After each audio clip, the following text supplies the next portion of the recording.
सबको जय मसीह की। हमारे खुदावंद यीशु मसीह का बहुत बहुत शुक्र करते हैं जिसने आज इस सभा की दूसरी रात फिर हमें अपनी संगति में, अपनी उपस्थिति में बैठने का एक सुंदर मौका दिया है। मेरे प्यारो, प्रभु के महान अनुग्रह से हम कल रात्रि से और आज सुबह भी, दोपहर को भी, कल दोपहर भी सब लोग प्रभु की उपस्थिति का आनंद उठा रहे हैं। उसके बाद खुदावंद अपने दासों के द्वारा सुंदर सुंदर स्वर्गीय मन्ना हम सबको खाने के लिए दे रहा है। मैं सोचता हूँ ऐसी एक सभा, ऐसा एक इकट्ठ हमें बार बार अनुभव करने के लिए नहीं मिलता। हालेलुया। आपने अगर सुना होगा तो कभी हमारी धारीवाल पंजाब में कन्वेंशन हुआ करती थी सालाना, पता है कलीसिया को? कुछ लोगों को पता है। प्रभु के अनुग्रह से उसका अरेंजमेंट हम करते थे एक समय। सन 2001 से लेकर 2000 सन से लेकर 2012 तक लगातार होती रही। बुजुर्ग प्रभु के दास आते थे तो उसमें हमारे पूरे वर्ल्ड से लोग आया करते थे। तो वो अनुभव आज भी मुझे याद है। हम जब आज बार बार इकट्ठे होते हैं प्रभु की उपस्थिति में तो वही दृश्य मेरे सामने आ रहा था। ये कितना सौभाग्यशाली है, हालेलुया, जब हम सब प्रभु की उपस्थिति में बैठकर आराधना करते हैं, बार बार उसकी महिमा के गीत गाते हैं और सुंदर सुंदर वचनों को जो खुदावंद हमें देता है हम सीखते हैं। तो इससे आनंद भरा समय और कोई भी नहीं है। परसों के बाद फिर हम अपने अपने घर में चले जाएंगे, फिर शारीरिक चिंताओं में, संसारिक चिंताओं में आ जाएंगे, है ना। तो इसलिए जो समय प्रभु ने हमें दिया है इसका पूरा पूरा लाभ हमने क्या करना है? उठाना है। प्रभु का धन्यवाद हो। आपको पता है हम कौन सा विषय सीख रहे हैं? हाँ जी, चेला बनने के बारे में। और मैं विश्वास करता हूं कि आपको इसमें से कुछ बातें सीखने के लिए प्रभु ने दी है कि यीशु मसीह का चेला बनने का जो वचन है वो क्या क्या है और कितना अच्छा है, जिसके द्वारा हम सीख कर प्रभु यीशु मसीह के सच्चे चेले बन सकते हैं। तो आइए आज रात के लिए प्रभु ने जो दिया हुआ वचन है मत्ती की अंजील उसका 16 अध्याय उसका हम 24 वचन पढ़ने जाएंगे। मत्ती की किताब उसका 16 अध्याय 24 वचन हम मिलकर पढ़ेंगे। तब यीशु ने अपने चेलों से कहा, यदि कोई मेरे पीछे आना चाहे तो अपने आपे का इनकार करे और अपना क्रूस उठाए और मेरे पीछे हो ले। प्रार्थना करते हैं। पवित्र आत्मा जी, आपका धन्यवाद करते हैं। आज फिर आपने अपने साथ बैठने के लिए हमें कृपा दिया और जो वचन आज आपने हमारे मनन के लिए दिया है उसको हम समझना चाहते हैं, लेकिन हमारे पास कोई बुद्धि, कोई ज्ञान है नहीं। आप इस वचन के मास्टर हैं, इसलिए आपसे विनती है, आप हम सब भाई बहनों को अपने वचन समझाइए। प्रभु जी, हम भूखे हैं और प्यासे हैं कि तेरे वचन की गहरी बातों को जान सके। आप हमारी मदद कीजिए। विनतियां यीशु मसीह के नाम से मांगते हैं, आमीन। एक बार फिर पढ़ेंगे बहन। तब यीशु ने अपने चेलों से कहा, यदि कोई मेरे पीछे आना चाहे तो अपने आपे का इनकार करे और अपना क्रूस उठाए मेरे पीछे हो ले। हाँ, तब यीशु ने अपने चेलों से कहा। हालेलुया। इसका मतलब ये वचन किन के लिए है? चेलों के लिए। जो व्यक्ति यीशु मसीह का चेला बनना चाहता है, जहाँ चेले बनने चाहते हैं, उनके लिए प्रभु यीशु मसीह वचन क्या दे रहे हैं? जो कोई मेरे पीछे आए तो वह अपने आपे से इनकार करे। इसका मतलब एक चेला, एक यीशु मसीह के पीछे चलने वाला दास या जो चेला बनने की इच्छा रखता है, वो अपने आपे से क्या करना है? इनकार करना है। देखिए कितना सुंदर प्रभु यीशु मसीह समझाते। अगर कोई मेरे पीछे आना चाहता है तो अपने आपे से क्या करे? इनकार करे। आज ये वचन हर प्रभु के दासों के पास, कलीसियाओं के पास ये वचन पढ़ने के लिए सबको मिलता है, लेकिन बहुत सारे दुख के साथ बोलना पड़ेगा, 90% से ज्यादा लोग अपने आपे का क्या नहीं करते हैं?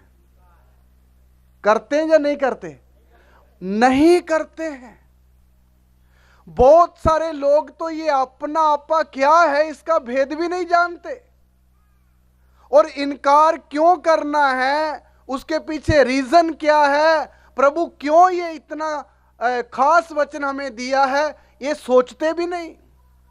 मेरे प्यारों, जब तक एक प्रभु के पीछे चलने वाला दास और दासी अपने आपे से इनकार नहीं करेगा, वो कभी भी खुदावंद यीशु मसीह का चेला बन नहीं सकता है। हालेलुया। इसलिए जो बनने की इच्छा रखता है, उसके लिए खुदावंद खुदा वचन देते हैं, वो अपने आपे से क्या करे? इनकार करे। इनकार करे। ये अपना आपा क्या है? ये क्या बात है अपना आपा मेरा, जिससे प्रभु यीशु मसीह बोलते हैं इनकार करो तो ही मेरे चेले हो सकोगे। मेरे प्यारों, ये बहुत गंभीर विषय है और बहुत गहरा विषय है। ये अपना आपा क्या है? अब ध्यान देना, अपना आपा है जो हमारे मुंह से जब हम शब्द निकालते तो हम बोलते ना, मैं फला हूं, ये मेरी संपत्ति है। देखिए, मैं, मेरा, अपना, ये हमारा साड़ा अपना परिवार है। ये जितने शब्द आपके मुंह से निकलते हैं, यही है अपना आपा। यही है अपना आपा।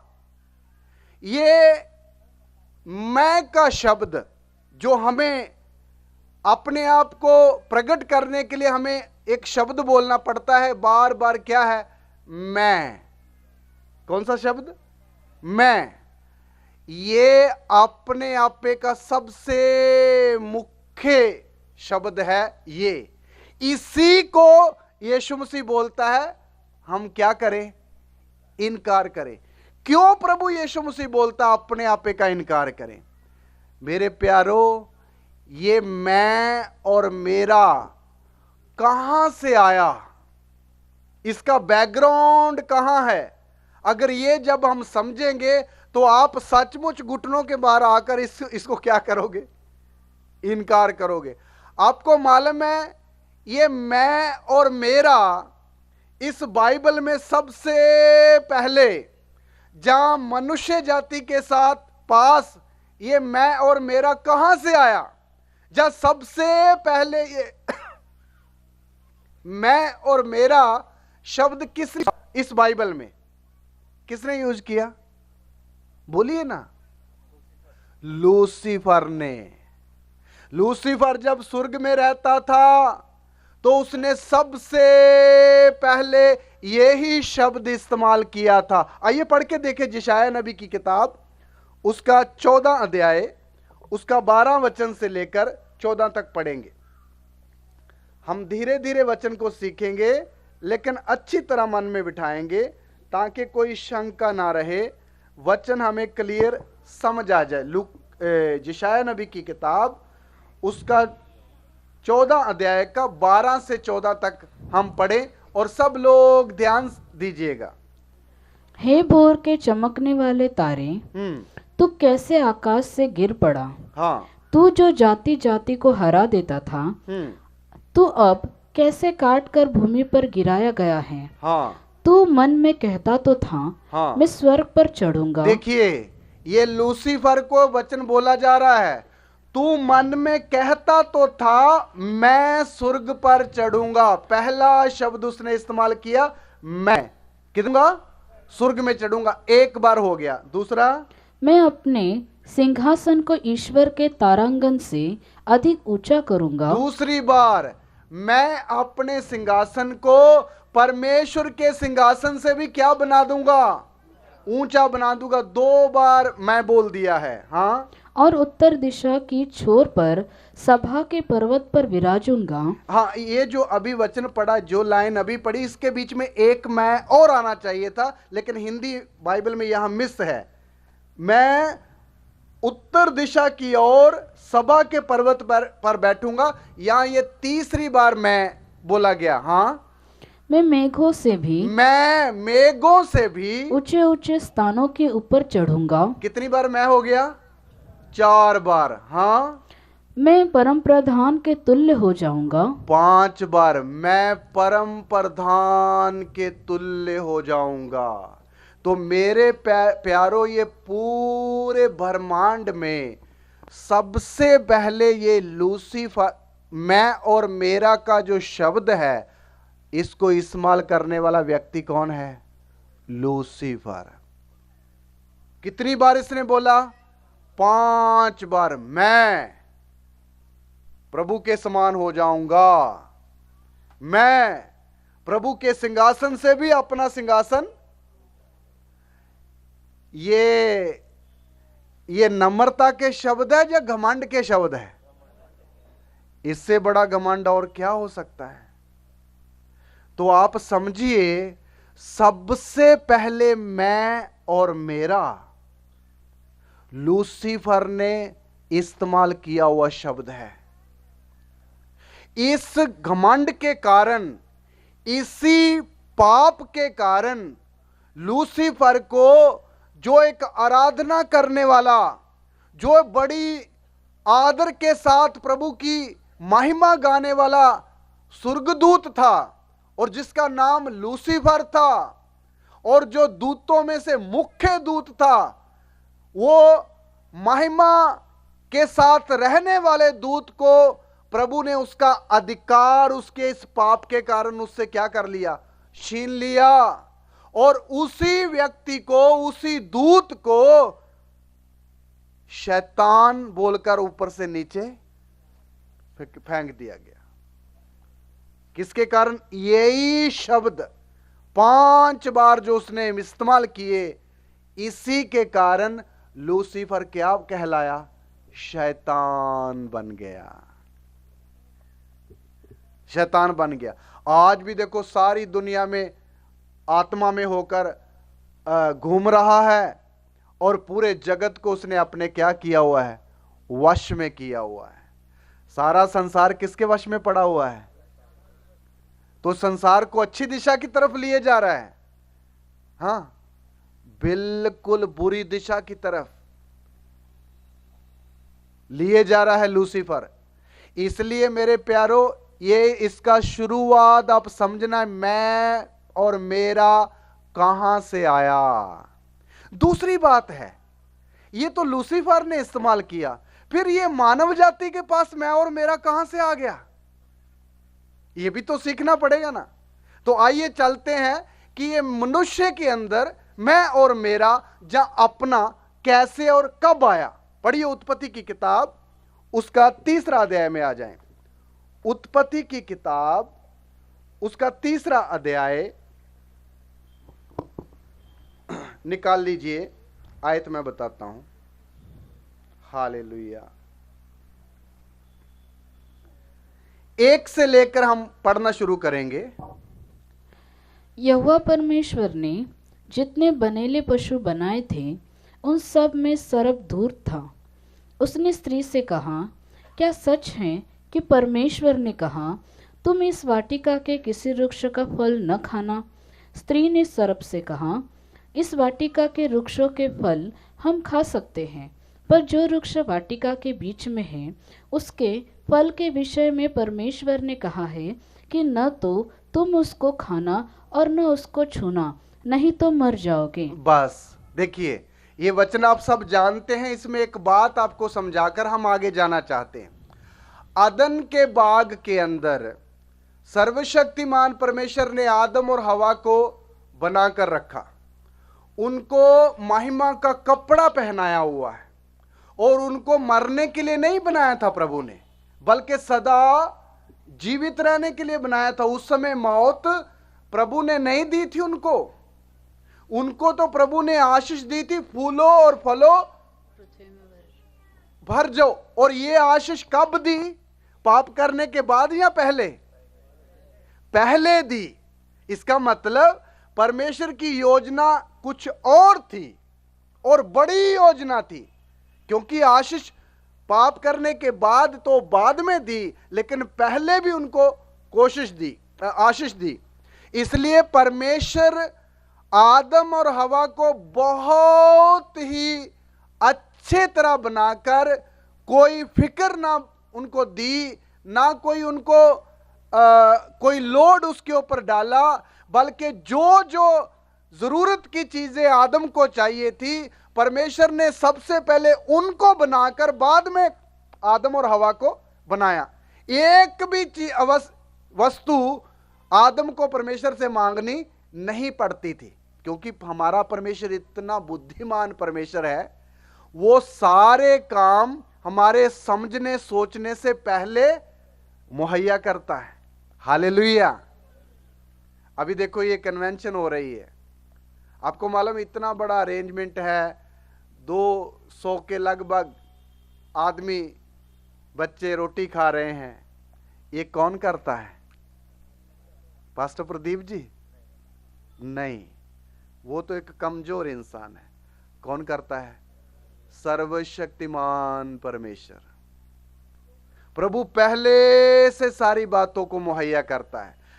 भले हमारे ही द्वारा हम भी इसमें अपना योगदान डालते हैं, वो भी कौन बोलता है? आत्मा की अगुवाई से होता है। वो आप नहीं करते, उसका श्रेय आप नहीं लेना है, वो भी कौन करता है? प्रभु ही करता है। हालेलुया।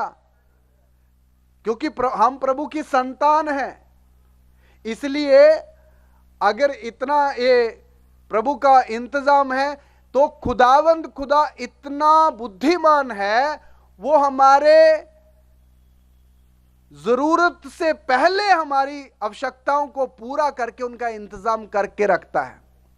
परमेश्वर ने अच्छी स्थिति में आदम और हवा को रखा था, लेकिन अदन के बाग के बीच में परमेश्वर ने एक पेड़ भी लगाया था, जो आदम और हवा को परखने के लिए एक क्या लगाया गया था? पेड़ लगाया गया था।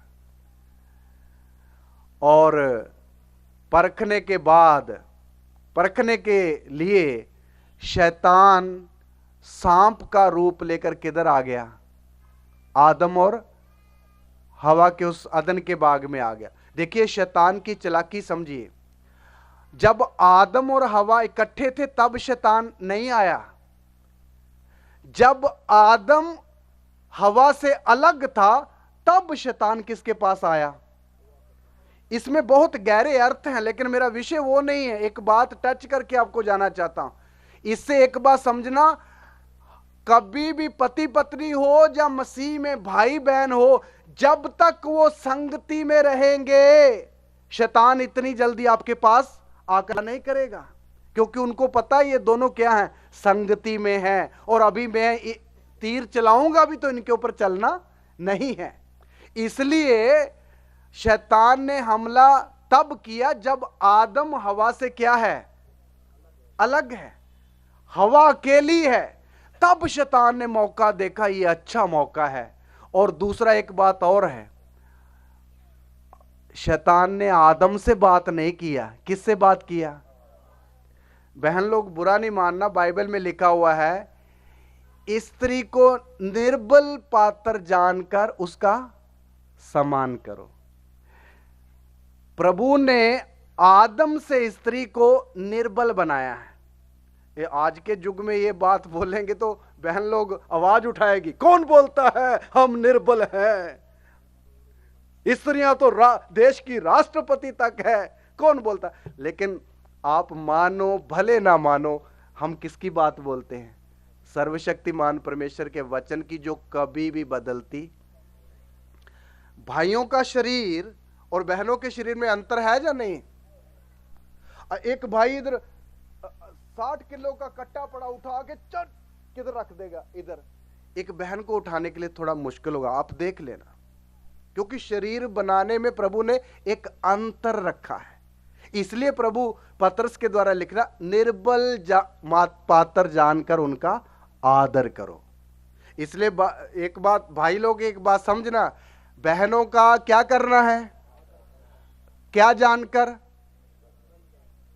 कई लोग भाई लोग पत्नियों को मारते हैं, ये अच्छी बात नहीं है। इसका मतलब आप वचन को नहीं समझते हैं। आदर करने के लिए बोला है, ना कि पिटाई करने के लिए। हालेलुया। बहन लोग खुश हो जाओ ना, आपकी तरफ की बात बोली है ना? तो शैतान ये भी बात अच्छी तरह जानता था कि आदम थोड़ा मजबूत है, वो इतनी जल्दी मेरी जोंकल में फंसेगा नहीं। इसलिए वो किसकी तरफ गया? और पौलुस भी एक बात में बोलता है, आदम ने पाप नहीं किया, बल्कि हवा उसके चक्कर में फंस गई। तीमुथियुस की पत्री में लिखता। तो शैतान की आप चालाकी समझना। इसका मतलब ये नहीं बहन लोग बिल्कुल कमजोर है, आप शरीर में निर्बल हैं, लेकिन आत्मा में आप और भाइयों में कोई अंतर है? कोई अंतर नहीं। आप शरीर में बिल्कुल निर्बल है, अगर निर्बल हैं तो आत्मा में एक समानता में है सब लोग। इसलिए गलातियों की पत्री 3:27 में पौलुस बोलता है, जितनों ने मसीह यीशु में बपतिस्मा लिया वो मसीह में सब एक हैं। वहां लिखा, यहूदी क्या, यूनानी क्या, दास क्या, गुलाम क्या, आदमी क्या, औरत क्या, सबको किस लाइन में खड़ा कर दिया? एक में। आत्मिकता में आकर भाई हो बहन हो, सब क्या है? बराबर है। तो शैतान ने यह भी मौका उठाया शरीर की निर्बलताई का, और आदम को नहीं बल्कि हवा को आकर बोला, क्या सच बात है कि तुम बाग के किसी वृक्ष का फल नहीं खाते? देखिए शैतान का बात करने का तरीका देखो। बात उसने ऐसी टेढ़ी करी, हवा को ऐसा लगा इसकी जो लैंग्वेज है इसको सुधारूं पहले। देखो उसको बोलना ही पड़ा कि ऐसा नहीं है। उसने उसको जो ऐसा मजबूर कर दिया हवा को कि उसको जवाब देना ही पड़े। उसने बोला ऐसा नहीं है, हम बाग के सारे वृक्षों को के फलों को क्या कर सकते हैं?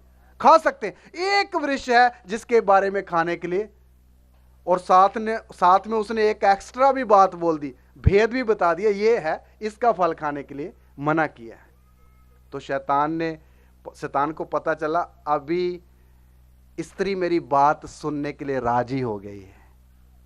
आपको मालूम, उसने दूसरा सवाल बोला, हवा ने बोला, प्रभु ने कहा जिस दिन इसका फल खाओगे तुम क्या हो जाओगे? अभी शैतान को पता लग गया कि अभी पॉइंट की बात बोलता है। क्या बात है? पढ़िए 4 वचन। तब सर्प ने स्त्री से कहा, तुम निश्चय न मरोगे, वरन परमेश्वर आप जानता है कि जिस दिन तुम उसका फल खाओगे उसी दिन तुम्हारी आंखें खुल जाएंगी और तुम भले बुरे का ज्ञान पाकर परमेश्वर के तुल्य हो जाओगे। अभी ध्यान से सुनना। स्त्री ने बोला, प्रभु ने बोला जिस दिन तुम फल खाओगे तुम मर जाओगे, लेकिन शैतान बोलता तुम कभी ना मरोगे। याद रखना, परमेश्वर की बातों के बिल्कुल उल्ट बोलने वाला है कौन? शैतान। आपको मालूम अभी दुनिया में शैतान के चर्चेस भी है। हम सलीब को ऐसे लटकाते, सलीब ऐसे करते लगाते हैं, वो कैसे करते हैं? उल्टी। मतलब सारी बातें क्या है? उल्टी है। हम बोलते हम यहां परदेसी और यात्री, शैतान बोलता नहीं भाई तुम्हारा देश ही यही है, इसी में ही मजा उठाओ। इसलिए शैतान की बातों और प्रभु की बातों के बीच में अंतर हर विश्वासी को समझना आना चाहिए, तो ही ना हम जय पा पाएंगे, नहीं तो हम जयवंत कभी नहीं हो पाएंगे, शैतान को हम हरा नहीं पाएंगे। लेकिन हमें जिम्मेवारी है किसको भी हराना है। हमारे दुश्मन 3 है मुख्य तौर पर, सुनिए। पहला दुश्मन है हमारा शरीर। कौन सा दुश्मन है? शरीर। इसको हराना है एक विश्वासी ने। नंबर 2 दुश्मन है संसार। संसार विश्वासी लोगों का क्या है? दुश्मन है। इसलिए याकूब 4:4 में लिखा हुआ है, हे विश्वासियों तुम संसार के साथ मित्रता ना रखो। संसार से मित्रता रखनी परमेश्वर के साथ क्या है? वायर करना है। तो दूसरा दुश्मन क्या है? संसार विश्वासियों का दुश्मन है, नंबर दूसरा। और नंबर तीसरा दुश्मन कौन है? शैतान। इन तीनों के ऊपर हर एक विश्वासी, भले भाई हो बहन हो, कैसी भी दशा में इन तीनों के ऊपर जय पा करके हमने किधर प्रवेश करना है? स्वर्ग में प्रवेश करना है। इतनी बड़ी जिम्मेवारी विश्वासी लोगों के कंधे पर यीशु खुदावंद ने दे रखी है। हालेलुया। जय पाएंगे या नहीं पाएंगे? जरूर पाएंगे। हालेलुया। इसलिए मेरे प्यारो, शैतान की बातों को हमें समझना है। हमेशा परमेश्वर की बातों के ऑपोजिट शैतान की बात होती। उसने बोला तुम कभी ना मरोगे। और 5वीं आयत फिर पढ़ेंगे बहन। इस आयत को ध्यान से सुनना। मेरा विषय यह है कि मैं और मेरा मनुष्य जाति के पास कैसे आया। हाँ पढ़िए। वरन परमेश्वर आप जानता है, परमेश्वर आप जानता है कि जिस दिन तुम उसका फल खाओगे, हाँ, उसी दिन तुम्हारी आंखें खुल जाएंगी, हाँ, और तुम भले बुरे का ज्ञान पाकर परमेश्वर के तुल्य हो जाओगे। हाँ। शैतान ने हवा को एक लालच दिया, नहीं नहीं नहीं, तुम मरोगे नहीं, बल्कि ये फल खाने से तुम्हारी क्या खुल जाएंगी? आंखें खुल जाएगी, और तुम भले और बुरे का ज्ञान प्राप्त करके किसके तुल्य हो जाओगे? परमेश्वर के तुल्य हो जाओगे। तो अभी ध्यान देना, एक दिन लूसीफर भी बोलता था मैं भी किसके तुल्य हो जाऊंगा। वही लालच उसने किसको भी दिया? हवा को दिया। अभी ध्यान देना, अभी सोचिए हवा के मन में बात आ गई, अच्छा अच्छा अच्छा ये फल खा के हम प्रभु के जैसे हो जाएंगे। यही लालच जो पहले लूसीफर के अंदर था, ये किसके अंदर आ गया? तो अभी जब समझिए उस भले और बुरे के ज्ञान के वृक्ष से जब हवा ये पेड़ का फल तोड़ रही है, तो किस इच्छा से तोड़ रही है? ये खाएंगे तो हम किसके तुल्य हो जाएंगे? तो आप सोचिए, लूसीफर का पाप और हवा और आदम का पाप दोनों फर्क है या एक ही है? मेरी बात सोच के जवाब दीजिए पास्टर मैथ्यू जी। लूसीफर का पाप और हवा का पाप दो है या एक ही है? भाई देखा जाए तो इच्छा को ध्यान से समझो तो पाप बड़ा बनने का इच्छा है। कई विश्वासी सवाल पूछते हैं, आदम और हवा को क्यों अदन के बाग से निकाल, एक फल ही तो खाया था। भाई हमारा प्रभु इतनी छोटी सी सोच का प्रभु नहीं है कि छोटी सी गलती कर दे तो घर से बाहर निकाल दे। वो तो उड़ाऊ पुत्र सब कुछ बर्बाद करके आ गया, फिर भी गले लगाने के लिए हाथ फैलाकर बैठा हुआ है, और गले लगा भी लिया, नहीं लगा लिया। ऐसा है हमारा प्रभु। लेकिन आदम और हवा का पाप कोई छोटा सा पाप, ये वो पाप था जो पाप प्रभु कभी बर्दाश्त नहीं कर सकता। परमेश्वर के तुल्य होने का। जैसे ही आदम हवा ने वो फल खाया और आदम को भी खिलाया, और उसी दिन उनका रिश्ता परमेश्वर से क्या हो गया? टूट गया, और वो शैतान के अधीन में आ गए, और शैतान का पूरा स्वभाव उसी दिन से किसके अंदर आ गया? मनुष्य के अंदर। इस तरह मैं और मेरा अपना ये नेचर किसके अंदर आ गया? मनुष्यों के अंदर। बात समझ आई? इसलिए आज हर व्यक्ति भले वो अन्य जाति हो या विश्वासी भी लगा लो, हर व्यक्ति के अंदर एक इच्छा है किसी ना किसी तरह मैं दूसरे से मुख्य कहलाऊं। होता है ना, मैं किसी ना किसी तरह दूसरे से मैं बढ़कर नजर पेश आऊं, आदर योग समझा जाऊं। ये स्वभाव कहां से आता है? यही तो है मैं और मेरा का। इसलिए हर व्यक्ति आजकल नाम भी लिखते तो रेवरेंट फला फला फला, बाय लिख क्या रहा? रेवरेंट।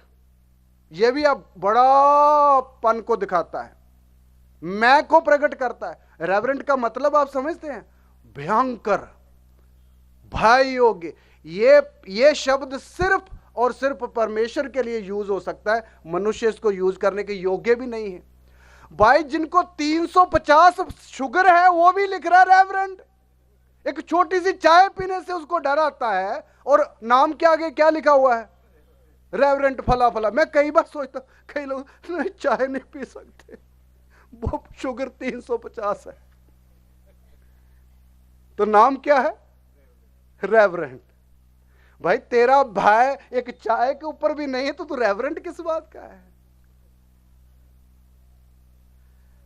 अभी आपको समझ आया ये मनुष्य क्यों अपने आप को बड़ा करते हैं? यही है मैं और मेरा और अपना और साडा। पंजाबी च साडा बोलते हैं, साडा। और यही है सेल्फ, यही है बड़ापन। इसी के कारण सारे नुकसान होते हैं। इसी के कारण उत्पत्ति से लेकर अब पढ़ते जाइए प्रकाशित वाक्य तक, जितने प्रभु के कामों में विघ्न पड़ता है या रुकावट पड़ती है, वो किनके कारण पड़ती है? ये मैं और मेरा के कारण। आपके भी घरों में जो झगड़े होते हैं उनके पीछे 80% हाथ किसका है? ये मैं और मेरा का है। पति बोलता मेरी मानो, पत्नी बोलती क्यों? मेरी मानो। कि क्या आके खड़ा हो जाता आगे? मैं और मेरा। तब फिर मुंह भी खुलता है, फिर हाथ भी उठता है, फिर क्या क्या होता आगे मैं बोलना नहीं चाहता। तो कहने का मतलब हमारे प्रभु यीशु मसीह अच्छी तरह ये बात जानते थे कि सारी विविधता की जड़ी क्या है?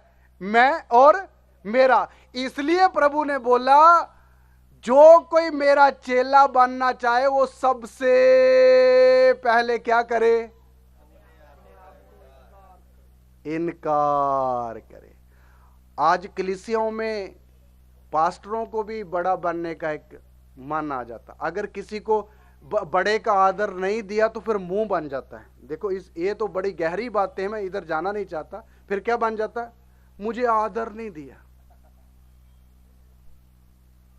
देखो आज दोपहर को हम पास्टर लोग बात कर रहे थे, मैं आपके सामने सेवक हूं भाई, मुझे कभी भी सेवक बनने का इच्छा मैंने रखा नहीं। मैंने प्रभु से दुआ करता था, प्रभु ये कलीसिया के बाहर जो चप्पलें पड़ी है इसको सेट कर रखने का ड्यूटी मुझे मिल जाए तो इससे बड़ा सौभाग्य और कोई भी नहीं है। और उनको पॉलिश भी करने का एक डिब्बी और ब्रश 2-3 मिल जाए तो कितना अच्छा सौभाग्यशाली होगा। ऐसा एक मन था शुरू से क्योंकि जब ये इनकार, यीशु मसीह का इनकार करने का वचन आप पढ़ोगे ना, उसको समझोगे, पढ़ोगे नहीं बल्कि जब इसकी गहराई समझोगे, जैसे मैं आपको समझा रहा हूं भाई, आप कभी भी अपने आप को आगे नहीं लाओगे, बल्कि किधर करोगे, मैं तो योग्य नहीं। आपको कभी भी अपनी योग्यता के ऊपर आएगा नहीं घमंड कि मैं कुछ हूं। सारी विपदा की जड़ है ये। इसलिए प्रभु यीशु ने बोला अगर चेला बनना है तो अपने आप का क्या करें, इनकार करें। अच्छा, अभी ये जो मैं और मेरा है सारी मानव जाति के अंदर है ना, है। अभी ये मैं और मेरा अपने आप को प्रकट करता है, समय समय पर क्या करता है, प्रकट करता है। कैसे प्रकट करता है, 2-4 घटने हम पढ़ते हैं। आइए उत्पत्ति की किताब में जाएं, 4 अध्याय।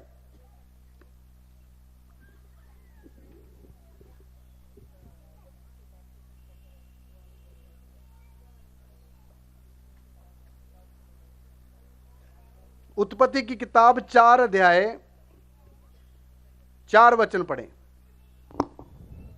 और हाबिल भी अपनी भेड़ बकरियों के कई एक पहलौठे बच्चे भेंट चढ़ाने ले आया और उनकी चर्बी भेंट चढ़ाई। तब यहोवा ने हाबिल और उसकी भेंट को तो ग्रहण किया, आगे, परंतु कैन और उसकी भेंट को उसने ग्रहण न किया। तब कैन अति क्रोधित हुआ और उसके मुंह पर उदासी छा गई। देखिए, हाबिल और कैन आदम के 2 बेटे हैं। दोनों ने प्रभु के आगे अपनी अपनी भेंट अदा की। परमेश्वर ने हाबिल की भेंट को क्या कर लिया, ग्रहण कर लिया, लेकिन कैन को और उसकी भेंट को प्रभु ने ग्रहण नहीं किया। जब ग्रहण नहीं किया कैन की भेंट को, तो कैन के अंदर क्या आ गई, निराशा आ गई, उसको जलन आ गई। ये कैसा हो गया, मैं बड़ा हूं घर में और मेरी भेंट ग्रहण नहीं हुई, छोटे भाई की भेंट ग्रहण हो गई। वचन की तरफ ध्यान दीजिए, ये कैसे हुआ। देखिए, यहां आदम के अंदर से क्या प्रकट हो रही है, क्या प्रकट हो रहा है, मैं और मेरा। किसके द्वारा, जलन के द्वारा। किसके द्वारा, जलन। जलन समझते ना, जेलसी। मेरे प्यारो, ये मैं और मेरा आप समझना, अभी आपको समझ आ गया। सारे मनुष्यों के अंदर ये जो मैं और मेरे वाला स्वभाव रहता है, किसकी देन है, हां जी, किसकी देन है, ये शैतान की देन है। इसलिए इसको आप समझना, इसके साथ कभी प्रेम नहीं रखना है। यह प्रकट करता है कैसे, कैन के अंदर से जलन के द्वारा प्रकट हुआ, इसलिए उसको इतनी जलन आ गई, क्रोधित हुआ, अपने भाई का उसने क्या कर दिया, कत्ल ही कर दिया। इसलिए यह जलन के द्वारा मैं और मेरा क्या हो गया, प्रकट हो गया। आज ये जलन आत्मिक लोगों के अंदर भी आती है या नहीं, हां जी, आती है, बहुत ज्यादा नुकसान करती है आकर। ऐसे कितने वाक्य मैं आपके सामने रख सकता हूं। सौल राजा है, नंबर 2, और 40 दिन गोलियत आके ललकार रहा है, कोई मेरे साथ लड़े और हम आपके अधीन हो जाएंगे, कोई नहीं लड़ रहा है। छोटा दाऊद मैदान में आया और गोलियत को एक पत्थर के द्वारा क्या कर दिया, मार दिया। उससे साउल का कद बढ़ा या नीचा हुआ, राजा का कद बढ़ा या नीचा हुआ, कद बढ़ा। लेकिन कद तो बढ़ा, लेकिन साथ में क्या भी आ गया, मैं और मेरा का जलन भी आ गई। उसने पूछा ये बेटा किसका है, उसको चिंता आ गई, कल को आने वाला राजा बनेगा कौन, मेरा बेटा योनाथान नहीं बनेगा, बल्कि आने वाला राजा कौन होगा, दाऊद होगा। जलन आ गई, वही सौल जिसका कद गर्व से दाऊद के द्वारा इतना ऊंचा हो गया देशों देशों में, वो दाऊद एक छोटे लड़के को जान से मारने के उसके पीछे पड़ा हुआ है। मेरे प्यारों, ये किसने करवाया? मैं और जलन प्रकट होगी। इसलिए आज विश्वासी लोगों के बीच में, आत्मिक सेवकों के बीच में भी जलन आती है।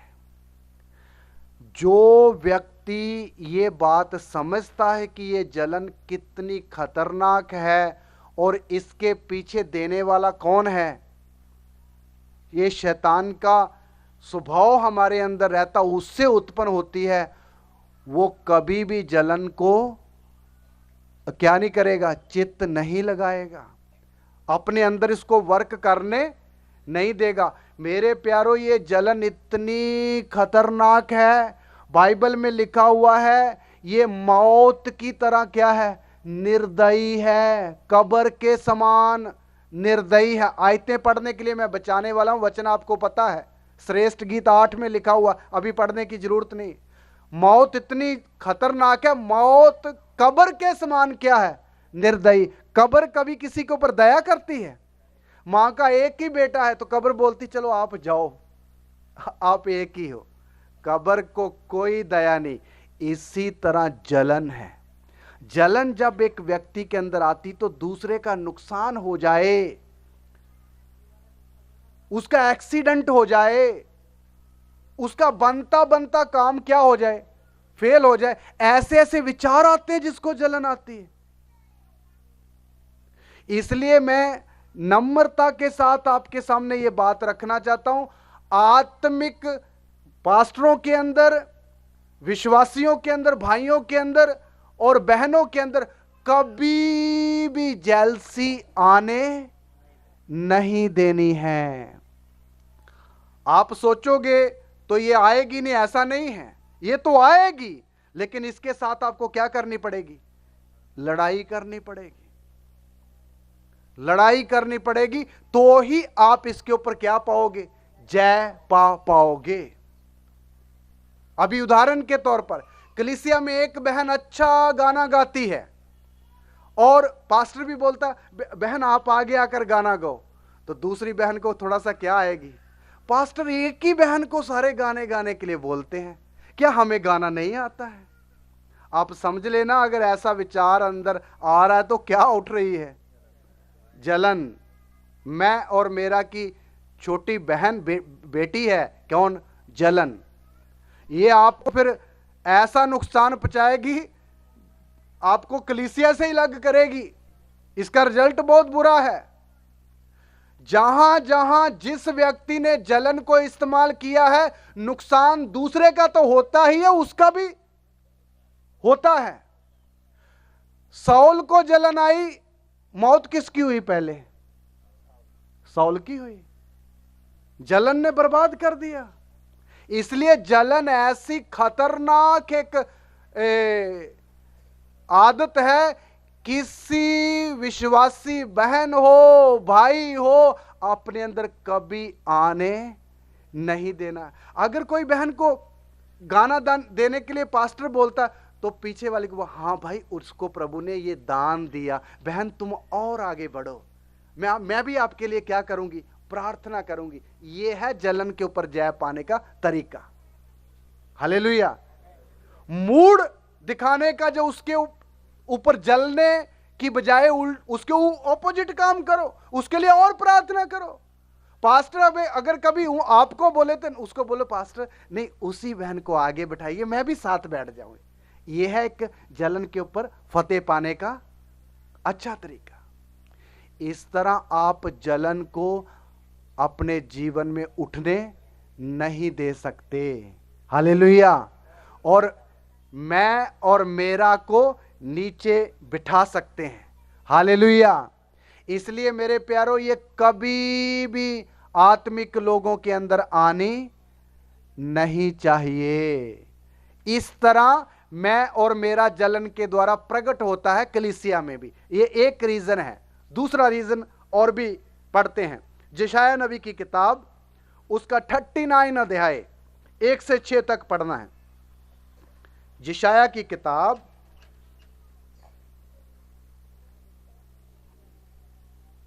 39 अध्याय उसका 1 से 6 तक कैसे कैसे ये मैं और मेरा प्रकट होता है आत्मिक लोगों के अंदर से, वही बात हम सीख रहे हैं।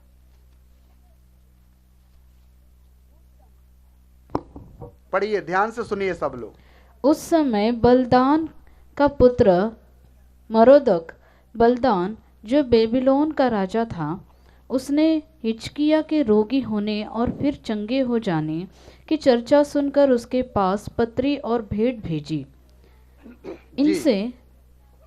इनसे हिजकिय्याह ने प्रसन्न होकर अपने अनमोल पदार्थ का भंडार और चांदी, सोना, सुगंध द्रव्य, उत्तम तेल और अपने हथियारों का सब घर और अपने भंडारों में जो जो वस्तुएं थी वे सब उनको दिखलाई।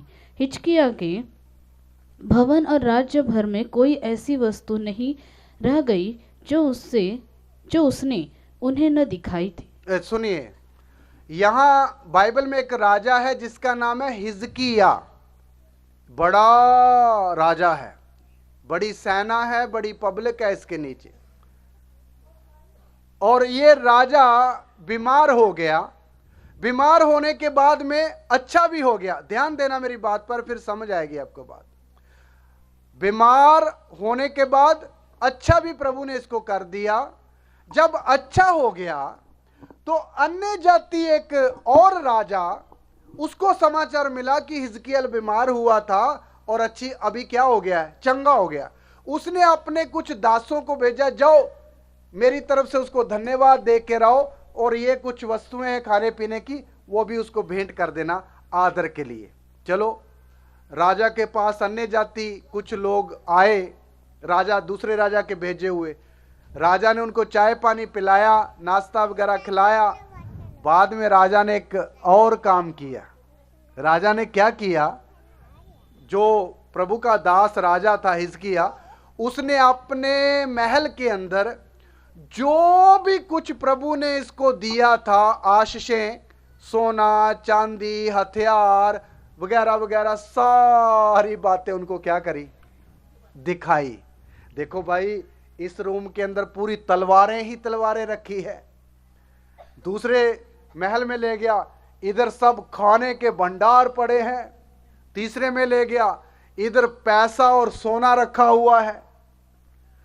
ऐसी कोई भी वस्तु वहां लिखा नहीं रह गई जो राजा हिजकिय्याह ने उन आए हुए गेस्ट को नहीं दिखाई। सारा कुछ क्या किया? दिखाया। ये क्यों दिखा रहा है राजा? ये राजा क्यों दिखा रहा है उसको?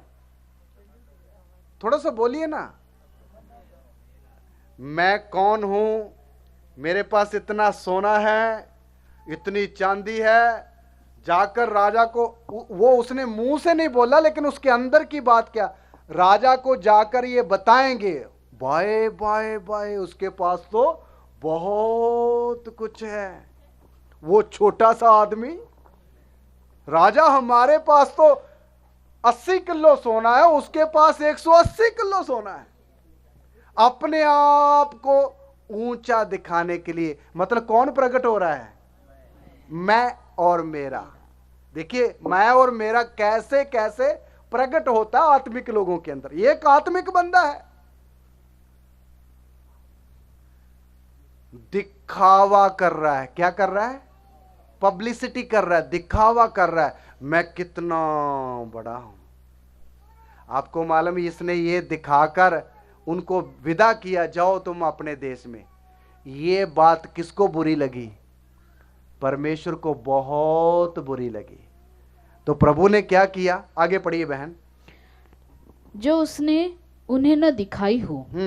तब यशायाह नबी ने हिजकिय्याह राजा के पास जाकर पूछा,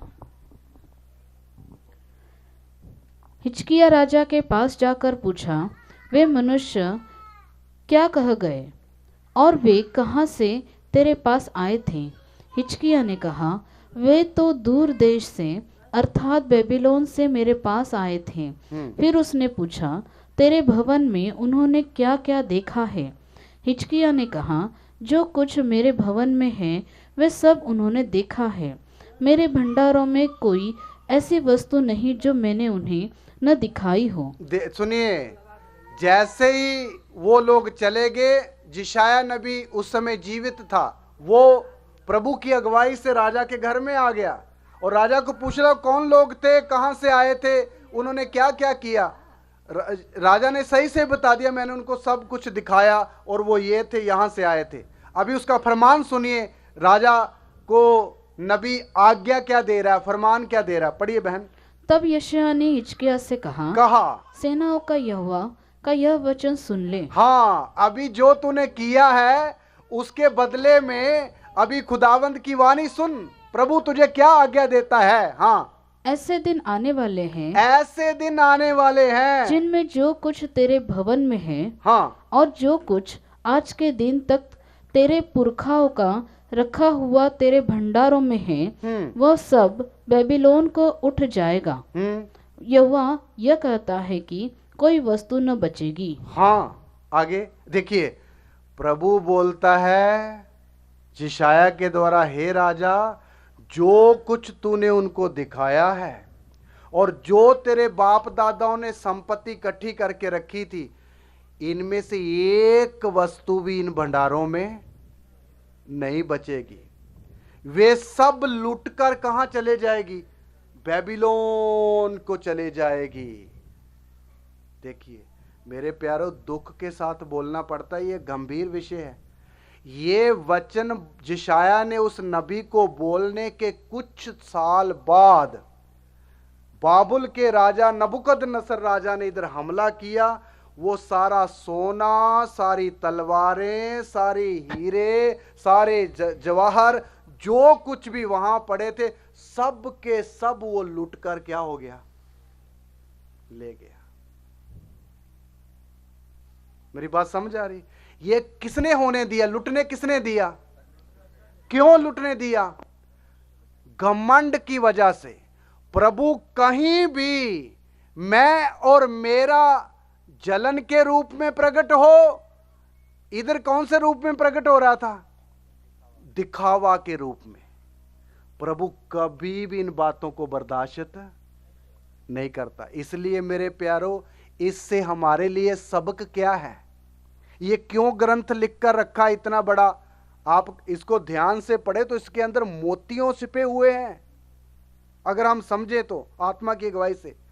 क्यों? हमारे लिए लेसन क्या है?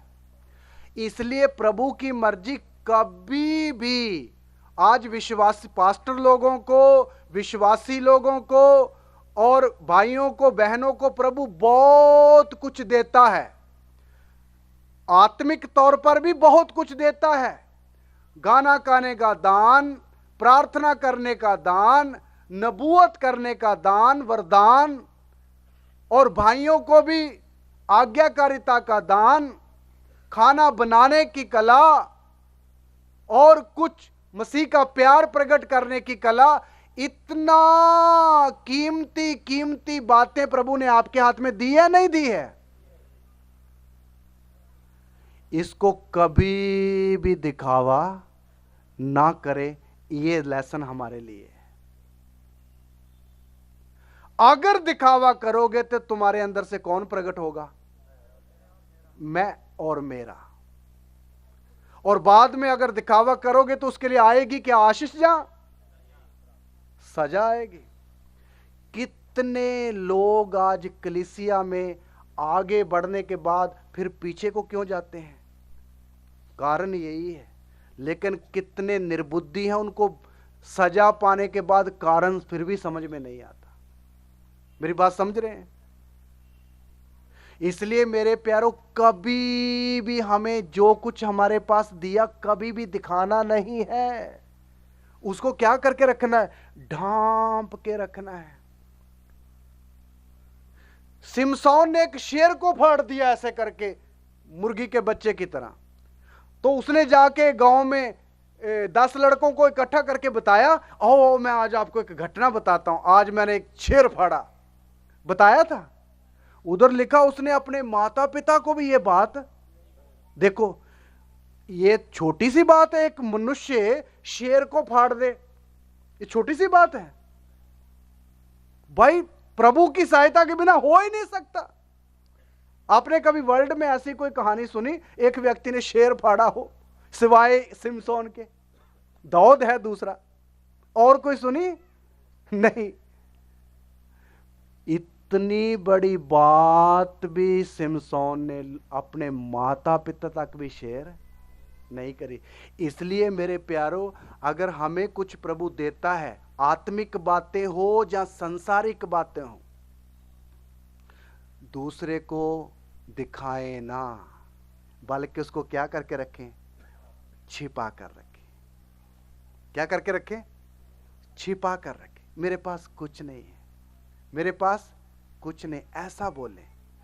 अगर दिखावा हुआ तो किसकी तरफ से होगा? दोष तो शैतान के ऊपर ही आना है, करते हम हैं। भाई बोला शैतान की तरफ से। एक बार किसी ने मुझे कहानी बताई कि शैतान एक बार पुलिया के ऊपर बैठकर सिर के ऊपर हाथ रख के रो रहा था। शैतान रो रहा है। तो किसी ने बोला भाई तू रो रहा है? तू शैतान, जमाने भर को रिनाने वाला बंदा, तू रो रहा है, कारण क्या है? बोलता हाँ मैं रो रहा। बोलता कारण ये है भाई, जो काम मैं करता हूं उनका इल्जाम तो मुझ पर लगना ही लगना है, लेकिन जो काम मैं नहीं करता लोग वो भी इल्जाम किस पर लगाते हैं। इसमें रोना नहीं आएगा तो क्या करूं? कौन बोल रहा है? शैतान नहीं करता सारे काम। देखिए आप समझिए, शैतान इतना फ्री नहीं है, पूरे वर्ल्ड को देखना है उसको, बड़ा बिजी व्यक्ति है। इसलिए उसने ऐसा प्रोग्राम सेट किया हुआ है मनुष्यों के अंदर, एक एक के अंदर मैं का एक छोटा सा सेल डाला हुआ, खुद ही करते रहो। मेरी बात समझ आ रही है? आदन के बाग में ही उसने सृष्टि जो अच्छी भली हुई थी, उसी समय एक क्या डाल दिया? अपना कुछ माल डाल दिया अंदर। अभी पिछले दिन ही आपने सुना होगा, लिबनान में एक वॉकी टॉकी अटैक हुआ था, फट गए थे वॉकी टॉकी और कुछ सेल फोन। उसकी जब बैकग्राउंड सुनी कि हुआ कैसे, तो कितनी शर्म की बात और हैरानी की बात है। इजराइल ने कितनी तकनीक से उसके लॉन्च होने से पहले ही उसके अंदर छोटा छोटा क्या डाल दिया? कुछ अपना सामान डाल दिया, और एक बटन के द्वारा एक ही दिन घर में बैठे, बिस्तरे में बैठे सब्जी खरीदने वालों की जेबों के अंदर फटक फटक फटक हो कर दिया। शैतान भी ऐसे ही करता है। इसलिए शैतान के ऊपर दोष ना लगाओ। जब दिखाने का मन आता तो कौन करते हैं? हम करते हैं। भाई तेरे अंदर ये दिखाने का मन कहां से आ गया? इसलिए मैं और मेरा दूसरा नंबर कैसे प्रकट होता है? अपने आप को दिखाने के द्वारा। इसलिए कभी भी अपने आप को क्या ना करें? दिखाए ना। कभी भी अपने आप को दिखाए ना। अगर आपको कुछ आता है, आपके पास कुछ कला है, तो उसको गुप्त रखिए। प्रभु अपने समय पर आपको आगे लाकर उसको क्या करेगा? प्रकट करेगा। दाऊद राजा का अभिषेक हो रखा था छोटी उम्र में। जब वो यरूशलेम में गया, जब उसने गोलियत को मारा, तो उसने किसी को बताया था कि मैं अभिषेक हो रखा है? नहीं बताया। जब दाऊद के पीछे शाऊल उसको मारने के पीछे पड़ा हुआ है, उसने बताया किसी को कि भाई मेरा भी अभिषेक हो रखा है राजा के लिए? बताया? अगर एक बार दाऊद मुंह खोल के बोल देता, भाई शाऊल अकेला अभिषिक्त नहीं, मेरे ऊपर भी सैमुअल के द्वारा क्या हुआ है? अभिषेक हुआ। सारा इस्राएल उसी समय शाऊल को छोड़कर किसके पीछे लग जाना था? भाई तू हमारा राजा है। लेकिन इतनी बड़ी खूबी उसके अंदर होने के बाद भी उसने अपने मुंह के ऊपर क्या रखा? ताला लगा के रखा। नहीं बोलूंगा, नहीं बोलूंगा, नहीं बोलूंगा। क्यों? मैं और मेरा प्रकट करना नहीं चाहता था। कौन? दाऊद।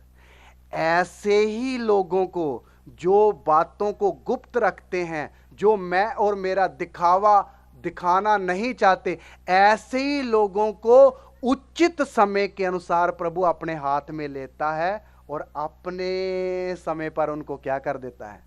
प्रकट कर देता है। हालेलुया। मैं विश्वास करता हूं आपको ये बात समझ आई है। इसलिए मेरे प्यारों, मैं और मेरा जो हमारे अंदर स्वभाव आया है, ये कैसे कैसे अपने आप को प्रकट करता है, वही हम सीख रहे हैं। इसलिए हमेशा हमारे अंदर दिखावा, इसलिए यीशु मसीह ने क्या बोला? मत्ती 6 का 1 वचन पढ़े। यीशु मसीह ने क्या बोला? देखो, यीशु मसीह की शिक्षा भी इन्हीं बातों के अनुसार मिलती जुलती है, पूरी मिलती है। हाँ जी। सावधान रहो, तुम मनुष्यों को दिखाने के लिए अपने धर्म के काम न करो। सुनिए, कितना सुंदर वचन है। यीशु ने बोला सावधान रहो। सावधान कब बोलते हैं? जब बड़ा खतरा आगे हो। आपको मालूम, कभी सड़क में खुदाई करता हुआ तो उधर एक लाल कपड़ा टांग देते हैं और साथ में लिख देते हैं सावधान, आगे बड़ा गड्ढा है। सावधान रहेगा तो ही बचेगा भाई। इसी तरह प्रभु ने शब्द बोलने से पहले बोला सावधान रहो, तुम मनुष्यों को दिखाने के लिए अपने धर्म के काम ना करो। दिखाने के काम ना करो। इसलिए मेरे प्यारों, कभी भी कोई भी धर्म का काम, ये कोई एक खास करके बात बोली, धर्म का काम, क्योंकि लोग ज्यादातर कौन सा काम दिखाते हैं? धर्म के काम ही। आगे पढ़िए कि किन किन बातों के लिए बोला गया है, उनमें से 2-4 बातें वहां लिखी हुई है। हाँ, नहीं तो अपने स्वर्गीय पिता से कुछ भी फल न पाओगे जी। इसीलिए जब तू दान करे, हाँ, तो अपने आगे तुर ही न बजवा, हाँ जैसे कपटी सभाओं और गलियों में करते हैं, जी। ताकि लोग उनकी बड़ाई करें। मैं तुमसे सच कहता हूँ कि वे अपना प्रतिफल पा चुके। परंतु जब तू दान करे, तो जो तेरा दाहिना हाथ करता है, उसे तेरा बायां हाथ न जानने पाए। समझ आया जी? प्रभु ने कितनी डिटेल में बता दिया है। अगर मान लो तू दान करता है, प्रभु के दासों को देता है, जब प्रभु की सेवकाई के लिए कुछ देता है, तो यीशु इतना गुप्त रीति से बोल रहा है, भाई एक हाथ कर रहा है तो दूसरा हाथ भी ना जाने। मेरी बात समझ रहे? भाई दाहिना हाथ दे रहा है तो किसको खबर नहीं होनी चाहिए? कभी ऐसा होता है? शरीर तो एक ही है, सारी नसें कनेक्ट है ना एक दूसरे के साथ। फिर भी प्रभु बोलता, हाथ को गुप्त रखने के लिए बोला, तो फिर दूसरे व्यक्ति को दिखना चाहिए नहीं। इतना प्रभु दिखाने के खिलाफ है, ताकि आपका मैं और मेरा उठने का सवाल ही ना हो। वो शिक्षा का अर्थ ये है। इसका मतलब ये नहीं हमने दान नहीं देना, दान देना है। अभी ये देखो इतना खर्चा हुआ है, हो रहा है। हर एक व्यक्ति जिसके अंदर प्रभु इच्छा डालता, हमारी कन्वेंशनों में हम कभी भी दान मांगते नहीं हैं। क्या नहीं करते हैं? मांगते नहीं। हमारे प्रभु के वचन की तालीम को हम आदर करते हैं। जो अपनी, हम एक पेटी रखते हैं, पेटी रखा नहीं, पेटी यहां नहीं रखना था, पेटी बीच में रखना था। पेटी को किधर रखना है?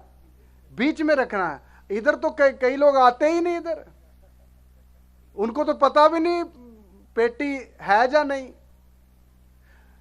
वहां पेटी एक रखा हुआ है इधर, जिसको उसका आत्मा अगुवाई करे, इस दान के, इस मीटिंग के खर्च के लिए कुछ मुझे भी अपना हिस्सा डालना। जिसको आत्मा क्या करे, अगुवाई करे, उसमें डाल सकता है। हम किसी को कंडीशन नहीं लगाते, क्योंकि हमारा प्रभु का वचन ऐसे अनुमति नहीं देता है। कहने का मतलब ये है, कभी भी प्रभु बोलता दिखाना नहीं। वो दान के बारे में लिखा है, आगे जाओ तो प्रार्थना के बारे में भी लिखा है, तुम कपटियों के समान प्रार्थना ना करो, क्योंकि वो चौकों में खड़े होकर ऊंची ऊंची ऐसे ऐसे करके प्रार्थना करते हैं और अपने लंबे लंबे कुर्तों की कोरें बढ़ाते हैं ताकि लोग जाने देखो रब्बी प्रार्थना कर रहा है। प्रभु ने बोला जब तू प्रार्थना करे हे विश्वासी तो कहां जा, कोठरी में जा और दरवाजा खुला छोड़ दे, पूरा बंद कर दे, गुप्त में अपने पिता के साथ प्रार्थना कर। दिखाने का सवाल ही नहीं है। इसी तरह उपवास के बारे में भी वहां लिखा हुआ, सारे वचन नहीं पढ़ना चाहता, आपको पता है वो भी कैसा। ये नहीं कि आज मैंने उपवास रखा, सिर बाल पहले ऊपर को तो अभी नीचे को लटका के रखूं, नहीं भाई, उठ, नहा धो, सिर में क्या लगा ले, तेल लगा, मुंह तेरा चमकना चाहिए, किसी को पता नहीं चलना चाहिए कि बहन या भाई का आज क्या है, उपवास है। किसको पता चले? स्वर्गीय पिता को। मतलब दिखाना बिल्कुल है ही नहीं। प्रभु ने ऐसा गला घोटा हुआ है, ये मैं और मेरे का कभी भी दिखाना है ही नहीं। इसका फायदा कितना ज्यादा है, मेरे अंदर आत्मा में बहुत सारे वचन आ रहे, लेकिन समय इजाजत नहीं देता है। इसलिए मेरे प्यारो, कभी भी मैं और मेरा कलीसिया के अंदर प्रकट होने नहीं देना। ये जो शिक्षा देने वाला प्रभु है, आपको मालूम उसने 33.5 साल इस पृथ्वी में रहा। इस पृथ्वी का राजा कौन है? इस पृथ्वी का राजा कौन है आज की डेट में? शैतान है। शैतान ने कितनी बार पता लगाने के लिए चाहा कि ये यीशु नाम का व्यक्ति है कौन।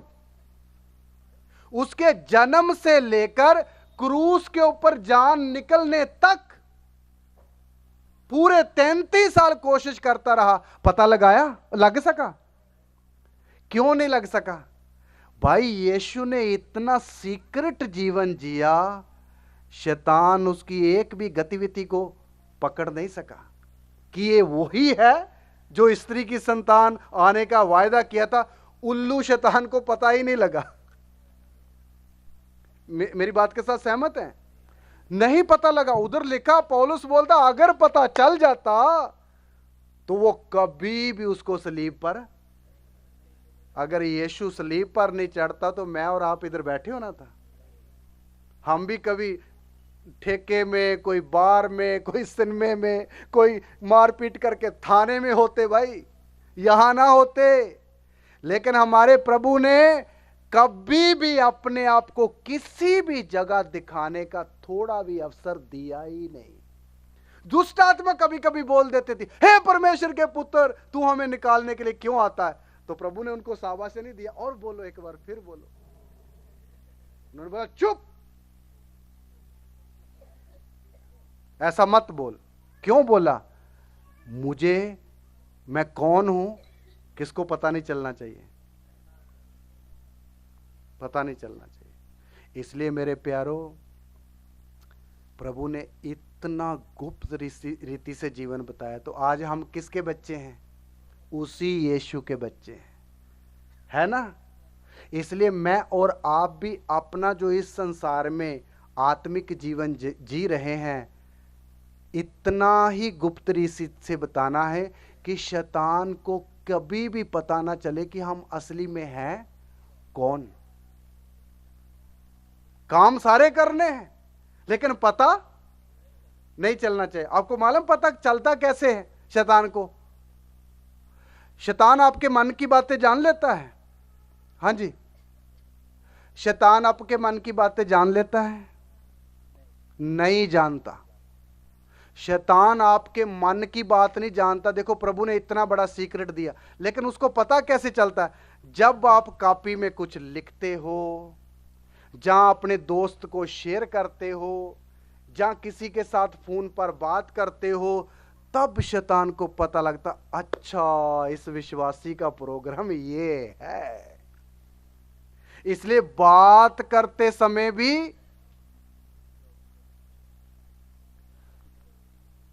15 शब्दों की बात है तो 3 में ही खत्म करो भाई, तब ही सीक्रेट होगा।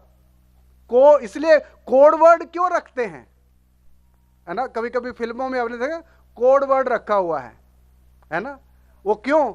इशारों में बात समझो भाई, बोलने की जरूरत नहीं, ताकि तीसरा बंदा मेरी और आपकी बात ना समझे। फिल्मों वाले तो आज बता रहे, हमारे प्रभु ने तो कितने वर्ष पहले ये शिक्षा दी हुई है। उनका तो पूरा 33 साल का जीवन में शैतान को पता नहीं चला, मनुष्य तो क्या। इसलिए आप सोचो हमें कितना केयरफुली से मसीह जीवन जीना है, जीना नहीं जीना है, तो ही हम किसके ऊपर जा पाएंगे? शैतान के ऊपर। आप बोलोगे चेला बनने की कंडीशन तो बड़ी कठिन है भाई, है ना? आपने सोचा था कभी ऐसे? इतना नहीं सोचा होगा गहरी बात से, है ना? इसलिए आपको इन पूरी 3-4 दिन की सभाओं में चेला बनाकर ही छोड़ेंगे। हालेलुया। इसलिए पूरा चेले का उपदेश आपको सिखाना प्रभु की मर्जी है। तो इसलिए हमें भी ऐसा ही जीवन जीना है। अभी कितने मिनट की ब्रेक है? 20 मिनट की ब्रेक है। आप काफी देर से बैठे हैं, 5-5:30 उठिए, हाथों पांव को हिलाइए, पानी पीजिए और साथ में गरम गरम चाय भी पीकर फिर आ जाइए जल्दी में। हम और भी वचन अभी खत्म नहीं हुआ, आगे सीखेंगे। प्रभु आपको आशीष दे।